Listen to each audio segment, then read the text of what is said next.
for a police officer. It started out as nothing. It was innocuous. It was a little crime. Can quickly take an extraordinary turn. A simple traffic stop went stratospheric within 2 minutes. The UK, 70 miles an hour.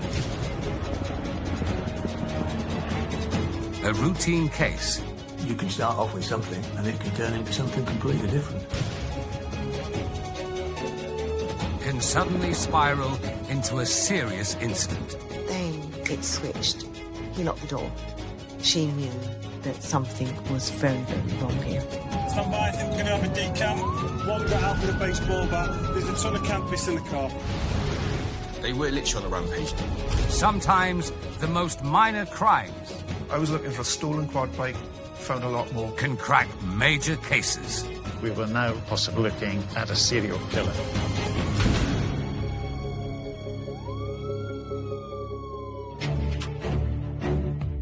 Today on Big Little Crimes, one man's hunch escalates into a terrifying plot to commit armed robbery.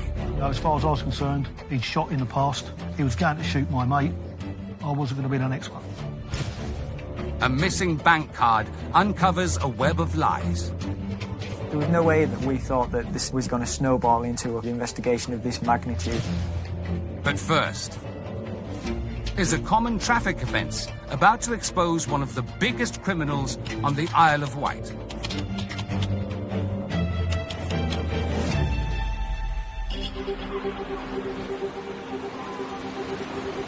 Acting Detective Sergeant Ian Robertson has been based on the Isle of Wight for the last 21 years. On the mainland, you've got lots of team.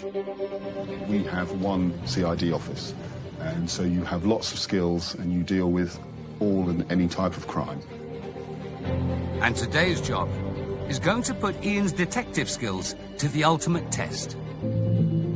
It's Friday night, and 2 police constables are patrolling the island's roads. And a call came in from a member of the public saying that they thought a drink driver was driving at speed. We get lots of calls like this.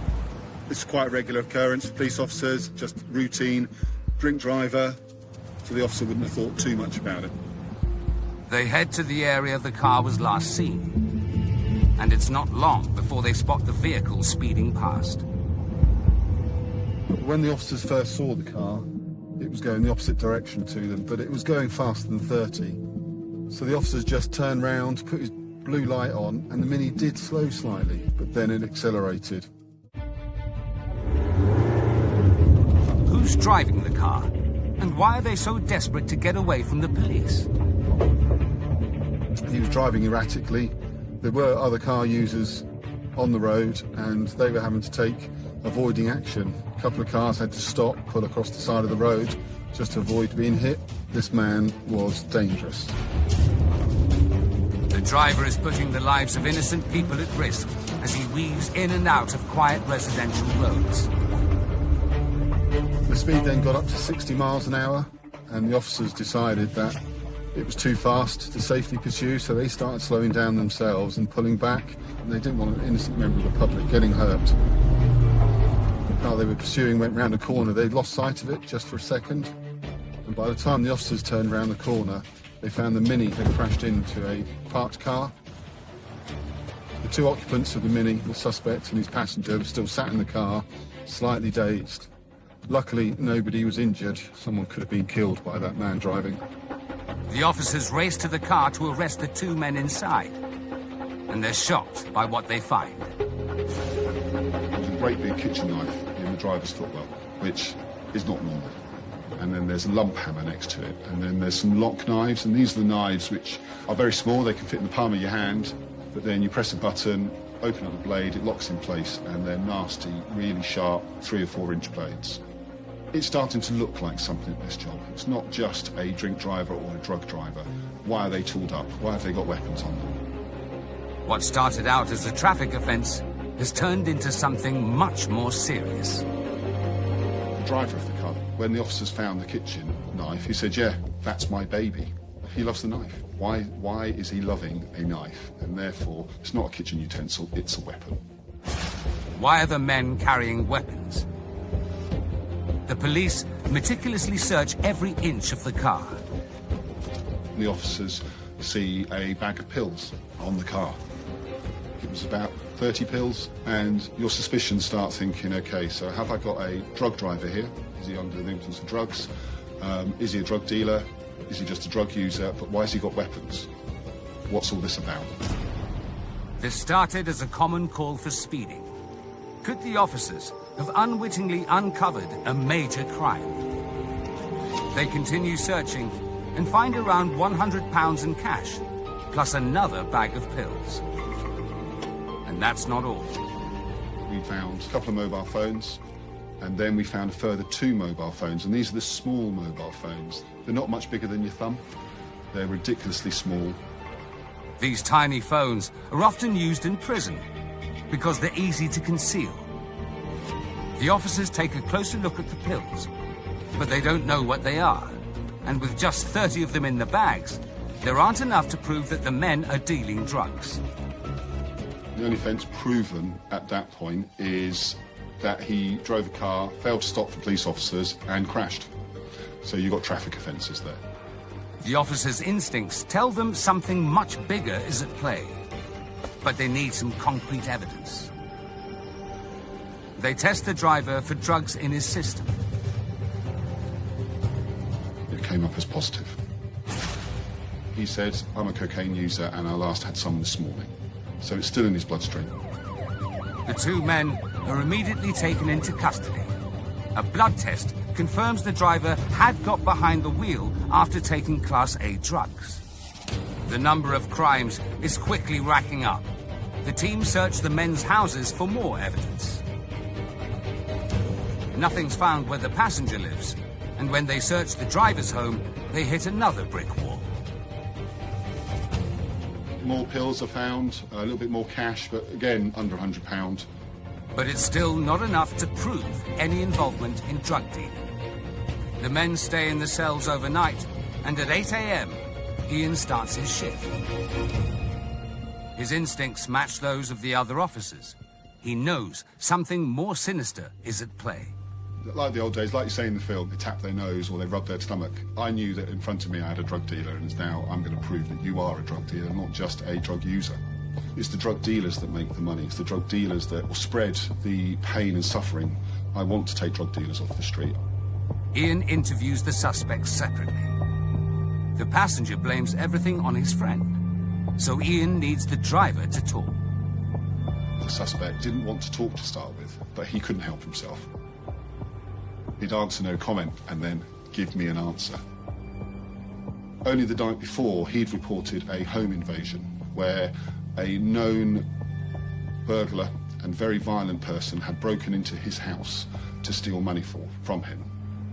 He admitted that he had the weapons for his own self-defence, which is not a lawful excuse. You can't then carry a great big kitchen knife just to protect yourself. So he was willing to stab somebody if he was stopped, which is the most dangerous sort of person, because that's their attitude. He's not scared about stabbing somebody. And then we talked about drugs. He said they were Valiums and that he took them. He wasn't prescribed them, so he's buying them from people. The suspect has admitted to carrying dangerous weapons and taking illegal drugs, but is adamant he's not dealing them. When asked why he didn't stop for the police initially, he said because the police think I'm a drug dealer, so it peed me off. And that shows the character of the man. He didn't care that he was under the influence of cocaine driving that vehicle. He was just peed off with the police, and therefore he felt justified. He was above the law. He was quite happy to use drugs. He was quite happy to have weapons.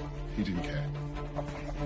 Ian's now got more than enough evidence to charge the driver with dangerous driving, being in possession of offensive weapons, and driving under the influence. But he's still convinced there's more to this than meets the eye. So he makes the bold decision not to charge him. He wouldn't have gone behind bars for the smaller offences, I knew that. You run the risk of the smaller crimes being forgotten about. Ian's almost certain that the driver is a drug dealer, but he's got no evidence to prove it. He decides to release the men on bail, knowing that he still has one final weapon in his arsenal. We had the phones. They were our key to this investigation. Phones hold so much information now, and they don't delete things. Everything is still there within the phone for us to retrieve. But with limited resources, it's not going to be an easy task. Mobile phone evidence is huge in policing nowadays, and you're probably talking 200-300 phones in a queue at any one time to be examined through the whole force. So it goes in a file, goes on my shelf with my other crimes, and periodically, every couple of weeks, I'll just check that I haven't missed anything coming back from the phone intelligence unit. It's going to be a long, anxious wait for Ian and his team. Will his instinct be proven right, or has he wasted a lot of time and money? And later, the investigation puts Ian's years of experience to the ultimate test. This was a unique crime for me. I didn't have any drugs to show the jury other than 30 pills.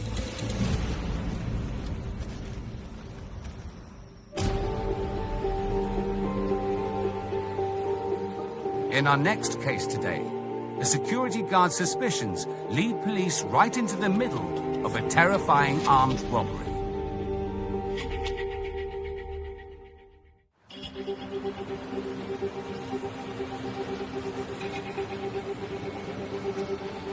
Retired Detective Constable Phil Judge was a fresh-faced 18-year-old lad when he joined the Metropolitan Police. I grew up just to the north of Notting Hill, which for people who've seen the film Notting Hill, they seem to think that it's rather nice, but you didn't have to scratch the surface much to find the real area. There are some bad people out there, but there are some good people trying to go after them, and I wouldn't be one of those.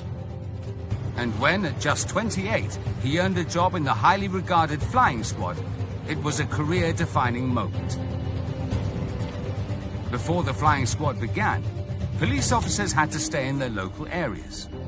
In 1919, a guy called Fred Wensley, who was a detective chief inspector, pulled together 12 detectives and gave them the remit to go anywhere, do anything, but to get results, which they did. Nowadays, there are over 100 officers in the flying squad, so called because they can be sent anywhere in the country to deal with the most dangerous of criminals. But the nature of the job means it's rarely a smooth ride. Bad days when things go horribly wrong. I've been present on armed ambushes where people have got hurt, people have been killed. Hundreds of reports of unusual activity reach Phil's desk every single week, so he has to rely on his inbuilt sixth sense to focus on only the most concerning. And 25 years ago, little did Phil know that he was about to face one of the most challenging cases of his career. Some new information has landed on his desk from a cash transit driver delivering money to banks. He saw a guy who he thought was watching him, and he reported it to us through his security personnel. Phil has limited resources and a huge caseload. He needs to make a difficult decision. Is it worth looking into, or a waste of precious time and resources? You didn't go running in with every single thing that you had. You had to really feel that this was right. And experience, the little hair sticking up on the back of your neck, sixth sense, whatever it might be. Something about this one told me this is right. So we deployed a very limited surveillance team the following week. It was the same guard on the same day, on the same round, making the same deliveries. We tucked ourselves away at strategic positions along the length of the road where there were all of the main high street banks. The cash in transit van had to service all of them. The guy on the van didn't know we were there. We hadn't told him. There was a chap who turned up, and whilst the guard was making a delivery, he appeared to be watching the van. So we let him watch the van, effectively looking very closely at what the guard was doing. And then we let him go because he hadn't done anything.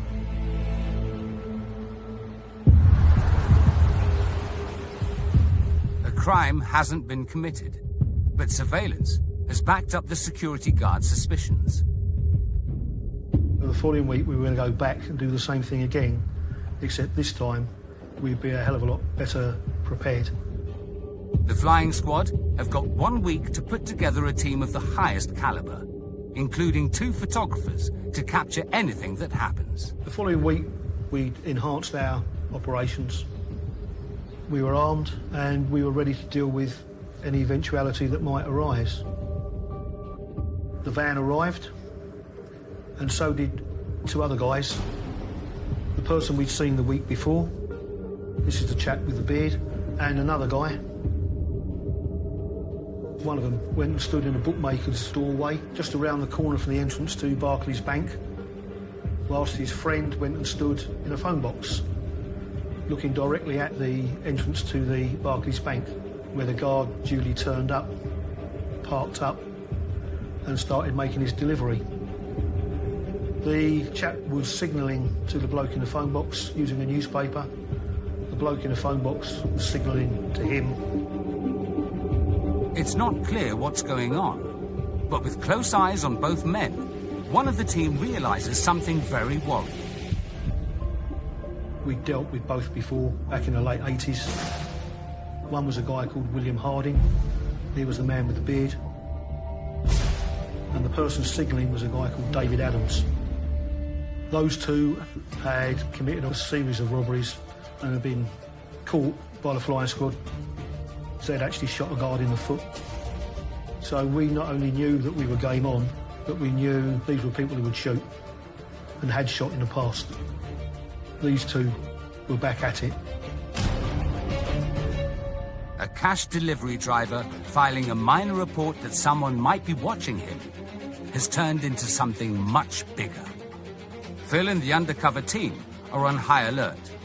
One wrong move and lives could be at risk. All eyes are on Harding. He's got a newspaper and he's on the phone. But if you watch him as we have, he isn't actually talking to anyone on the phone. It's just a prop. He's looking across the road at a phone box. And in the phone box is David Adams. What Adams is doing is giving him instructions as to when to move. And when he moves, and as you can see here, off he goes. No, hasn't quite got it right. Gets him sent back again. And he'll wait. They're as patient as we are when you get to this level. He walks towards the security guard, who's unloading large amounts of cash from the van.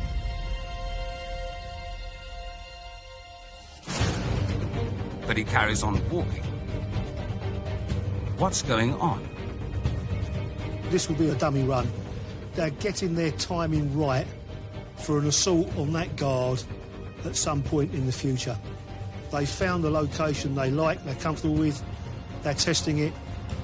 Can we do it this way? They've just worked out that they can. So from our perspective, what we've seen tells us they're plotting to rob that security guard at that venue. Practice makes perfect, and that's what these 2 guys were doing. They were practicing.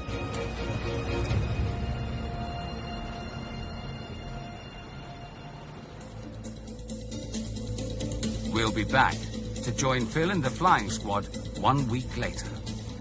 Is it D-Day? You've got one chance, and you've got to make it count.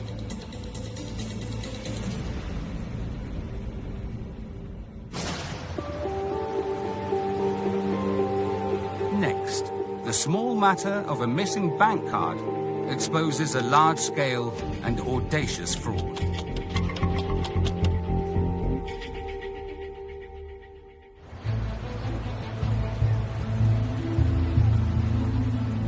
Detective Sergeant Liam Robertson has received a routine call. The report was that the gentleman in question had lost his bank card while out in Darlington Town Centre celebrating a night out. The bank card could have been stolen.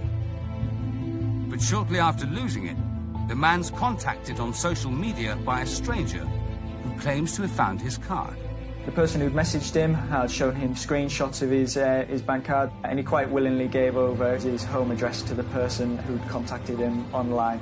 on the understanding that these bank cards were going to be returned to his home address. But the card is never returned. Because there's only a few pounds in the account, it's soon forgotten about, until something strange happens. 3 months after the bank cards had gone missing, the member of the public had received some emails from a well-known bookmakers. They referred to a complaint and a request for a refund for transactions. The man hasn't requested any refunds, so immediately calls his bank.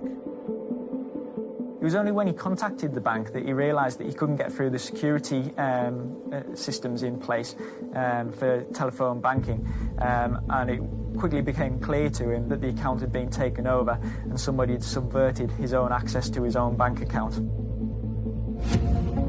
The man has been locked out of his own account. The registered address and phone number have also been changed. Is it a bank failure, or is something more sinister at play? The man is eventually able to change the details back, but the next day, there's another twist in this increasingly baffling case. Out of the blue, he was then contacted again by the same person who had informed him that he'd found the bank cards 3 months prior. The tone of the messages on this occasion was very, very different to the helpful and friendly tone that was used during the messaging, and became very threatening in nature. The sinister messages order the man to change the details back to those who've hijacked it. He then received another message telling him that he had 24 hours to take this action, otherwise his home address would come alive. We're not entirely sure at this point what that threat means. It could be a threat to property, but it could be a threat against his own person or potentially the family that he lives with. The person making the threats has got the man's home address, and worryingly, he's suggesting he might target his family. The small crime of stealing a bank card has quickly spiraled into extortion. Liam needs to find out who's making the threats, and fast. The team start with a forensic examination of the victim's bank account, which he hasn't used for months. What was more startling was the fact that we were then told that there was a significant amount of money over that 3-month period had been deposited into the account. £17,000 in total had been placed into the victim's account while it was outside of his control, and almost all of that money had then left the account shortly thereafter. It's clear something criminal is going on. The scale of the offence is growing by the day. Liam desperately needs to identify the person behind the transactions. The bank statements that the victim was able to give us showed some transactions that had taken place in here, Darlington Town Centre. What we knew about these transactions is that there would be some key locations here where we would be able to get some CCTV footage that would show us hopefully some images of our suspect. The team get their hands on the tapes. The CCTV footage showed the same suspect conducting the transactions on all 3 occasions. In particular, on the first occasion, it showed him buy a coat from a sports shop. That coat was subsequently worn on the other transactions.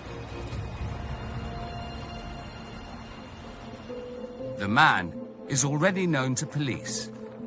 He's a prolific burglar and fraudster. And they can link him to the new address that was on the victim's bank account. But before they make an arrest, they want to know the true scale of this crime.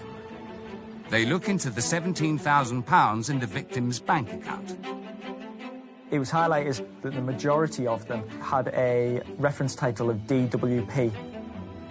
DWP stood out for me straight away as being the initials of the Department of Work and Pensions.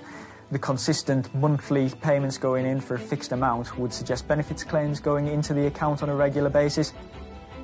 Could this be a large-scale benefit fraud? Liam and his team contact the Department for Work and Pensions. We've managed to confirm with money from their sources were being deposited into the account in the name of our victim.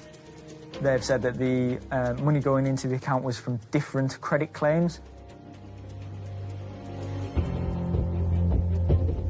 The investigation is spiraling into something much bigger than Liam and his team first anticipated.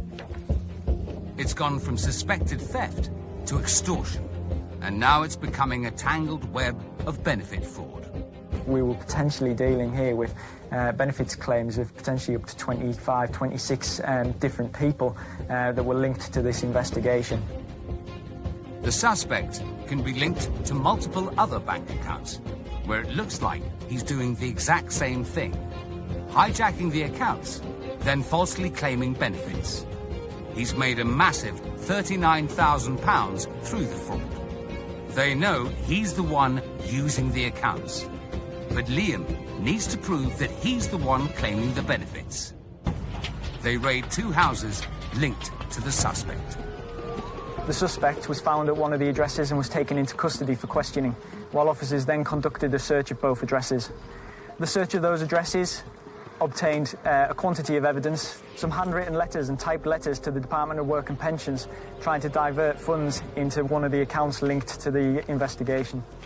This was key evidence in the investigation because it showed that the suspect was directly responsible for the diversion of universal credit money into an account rather than just the recipient of it. It's the proof Liam needs. The suspect claims that he knows the victim and was given permission to use the account. But Liam and the team know they've got their man. He's charged with benefit fraud and pleads guilty in court. The suspect was ultimately convicted of an offence of obtaining benefits by fraud. He was sentenced to 25 months, which is a fantastic result for us, for the team, and for all the work that was involved. And Liam's still in disbelief at how quickly this innocuous incident turned into such a callous crime. There was no way at the beginning of this investigation that we thought that the simple loss of the victim's bank card was in any way going to snowball into a complex and sophisticated investigation of this magnitude.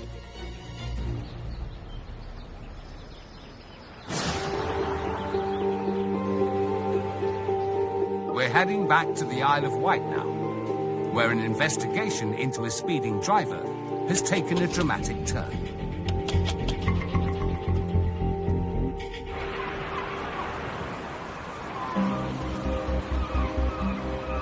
Acting Detective Sergeant Ian Robertson is in the middle of a major investigation. A dangerous driving offence has escalated dramatically, and Ian thinks he could be about to uncover one of the island's biggest drug dealers. He knows that a conviction will have a huge impact on the community. It's crime that pays for the users to buy their drugs. So by taking out the drug dealer, we hopefully stop further crimes, but also further deaths, because nobody knows what they're going to put inside them. Every time they inject themselves, every time they snort something, it could kill them. And it does. Ian's determined to get enough evidence to charge the man with drug dealing. But so far, he's going solely off instinct. But then, a breakthrough. The report is in from the phone analyst, and they've got a hit from the mobile phone belonging to the driver.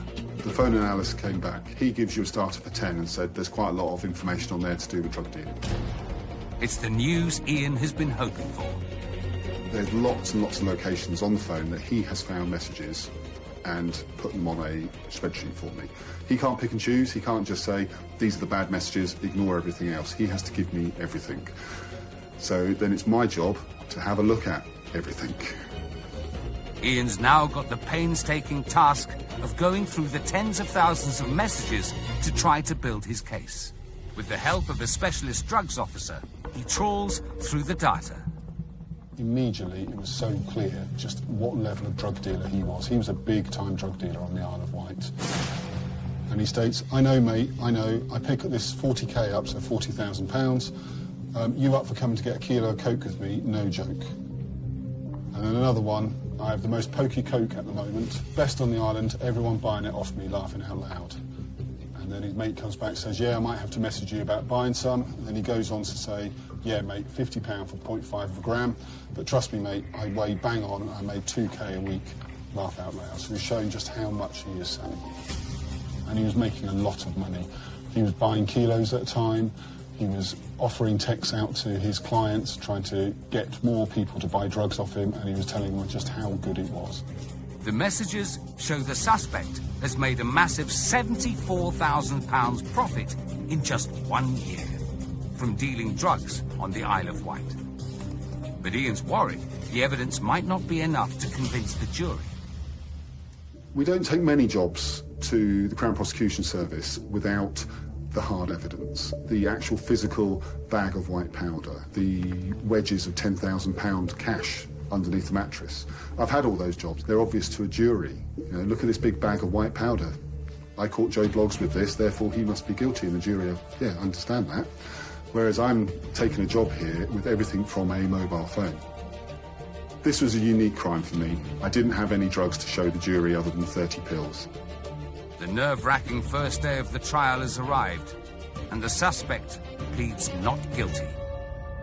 He chose to give evidence in court. He wanted to explain how innocent he was. And throughout the trial, he tried to convince the jury that whilst he was a cocaine user, he was a successful builder, but he worked on cash. Therefore, the money that he was talking about in these text messages was money that he had spent on building materials. A lot of money over a 3-month period for him to do that. But the jury can see straight through his lies. The suspect was convicted of dangerous driving, possession of bladed article, possession of a Class C drug with intent to supply, and concerning the supply of Class A drugs. He received a total of 8 years imprisonment for those offences. And that's not all.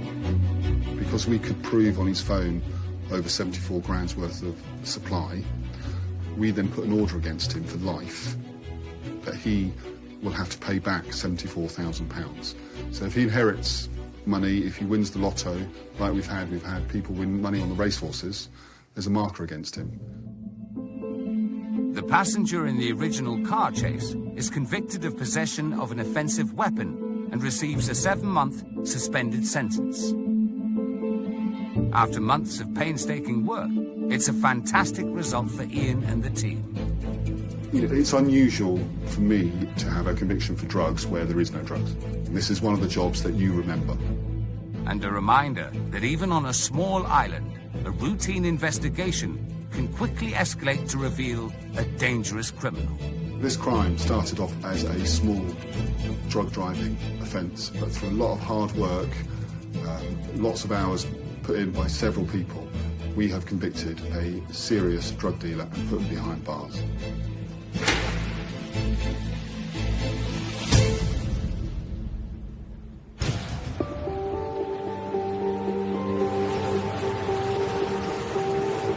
That last case took months to solve. But now, we're returning to Hertfordshire to continue a very fast-paced investigation.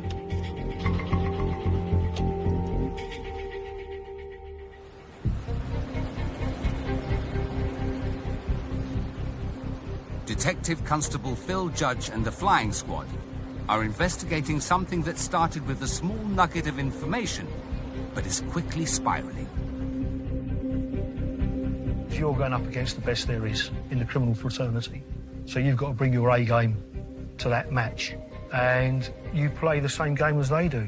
They're out there planning, scheming, plotting, and when you get wind of what they're up to, you're doing exactly the same.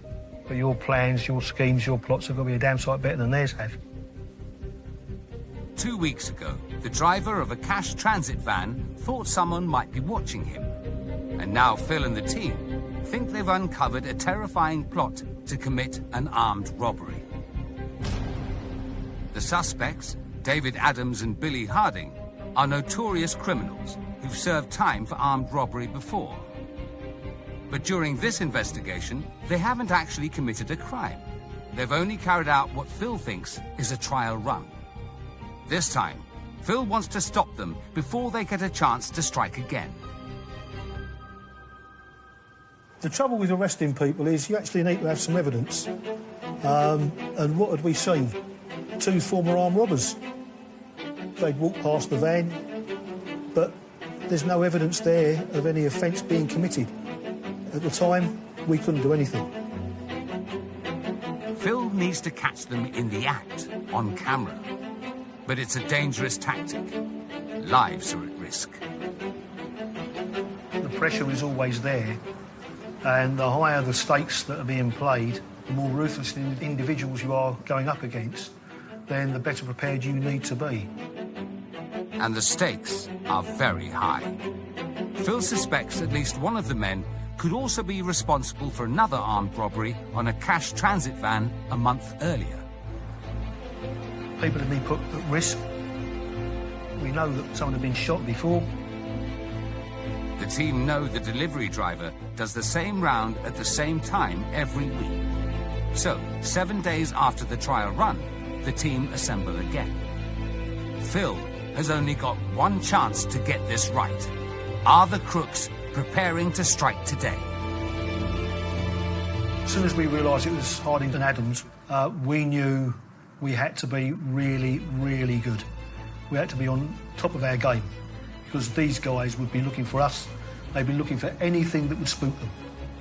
So we tucked our personnel away so that these people could go up and down that road if they wanted to, as many times as they liked. They could look here, there and everywhere. They wouldn't see us. You only get one chance at a pavement ambush with people of this nature. You've got one chance and you've got to make it count. The surveillance operation begins. We sat and we watched and we waited.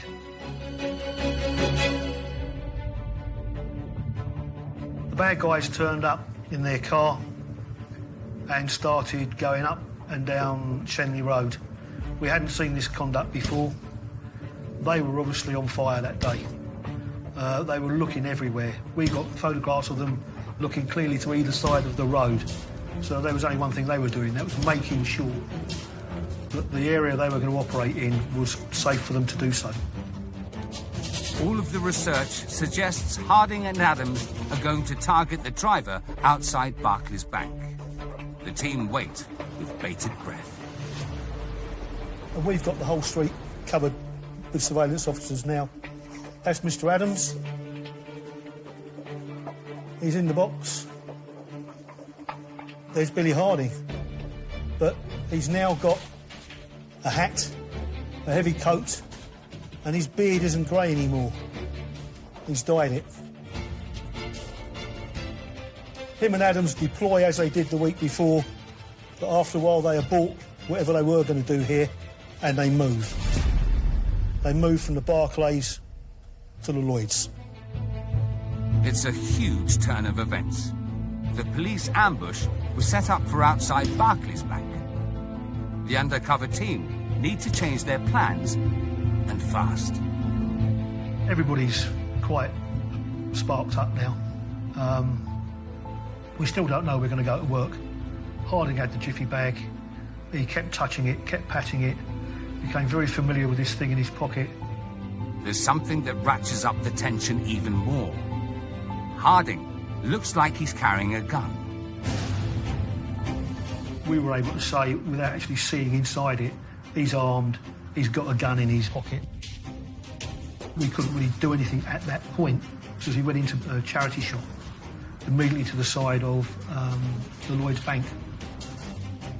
Adams crossed the road and took up a position outside an estate agent's shop. So they basically had the van when it turned up at Lloyds sandwiched between them. The guard got out, went to the back of his van. As he goes to the back of the van, he gets his box out.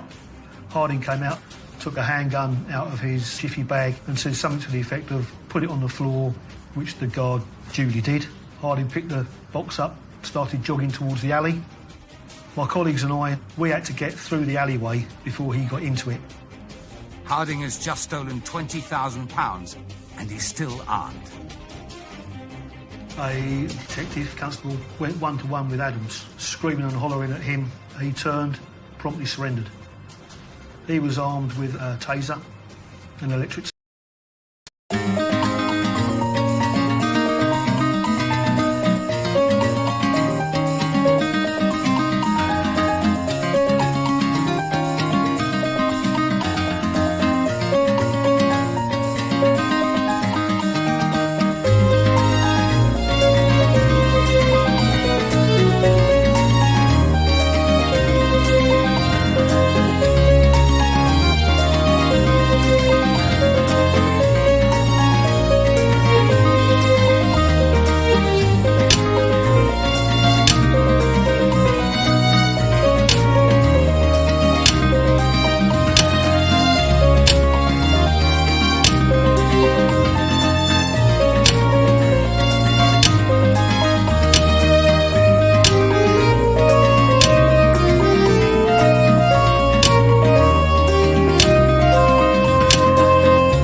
stun gun.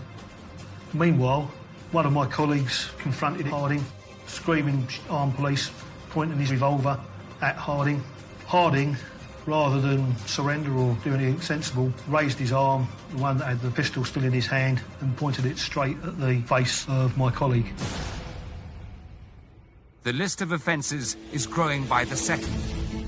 Phil and two armed officers need to get down the alley fast to help their colleague in a standoff with Harding. We were going hell for leather for one goal and one goal only, and that was to make sure these two guys didn't leave the pavement outside the Lloyd's Bank. When we deployed, we went so fast the two gunmen overshot the alley, which meant that myself and my colleague with a baton were the first two to go down the alley. Should have been the guns, it wasn't, it was two unarmed guys. All I could actually see was Harding's arm coming up with a pistol in it. We knew that at least one of them would pull the trigger. Weaponry to them was second nature. I came out of the alley, and before Harding could do anything with the pistol he had, I used a police baton and detained him. I had no other alternative. You know, as far as I was concerned, he'd shot in the past. He'd shot a few months beforehand. He was going to shoot my mate. I wasn't going to be the next one. No one got hurt. It could have been so different. So there's a feeling of relief, and those are the days that you live for. Weeks and weeks of work and hours of preparation comes down to 20, 30 seconds. When it comes to the actual attack, the period of time between my leaving the back of the restaurant and striking Harding, matter of seconds, probably under 10. Harding and Adams have been caught red-handed. It's time to face justice. But will these notorious criminals admit defeat? Both guys pleaded not guilty. So these two guys who had basically been filmed and documented planning and then committed an armed robbery pleaded not guilty to having done so. But the footage of them caught in the act means the pair are banged to rights. And that's not all. Phil and the team have also been able to link Harding to another armed robbery that happened a month earlier, when a security guard was shot in the foot. Judge Sanders gave Billy Harding 9 separate life sentences and made a recommendation that he serve at least 15 years. David Adams received 4 life sentences with a recommendation that he serve 9 years. It's another successful operation for the flying squad. But nobody could have guessed that such a tiny piece of information would lead to the team uncovering such a major series of crimes. In any policing environment, sometimes you get little acorns. We got tossed a little acorn by the security guard. This great big oak grew out of it. So it started small and just gained momentum and ended in the way it did, with a hell of a good result at the end of it.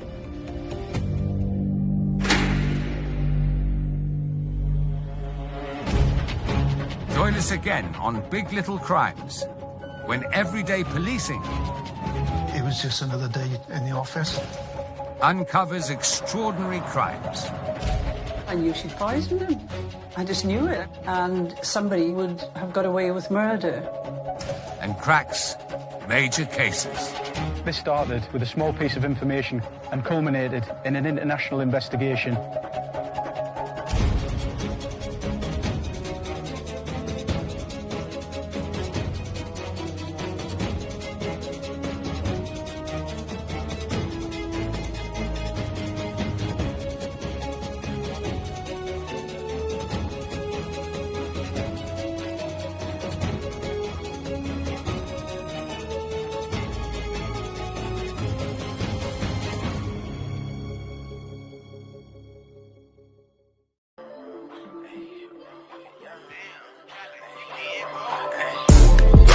From the 9-1, switch that over, that's the young blonde. I was at the West Coast, now I'm in the East Coast. Shawty wanna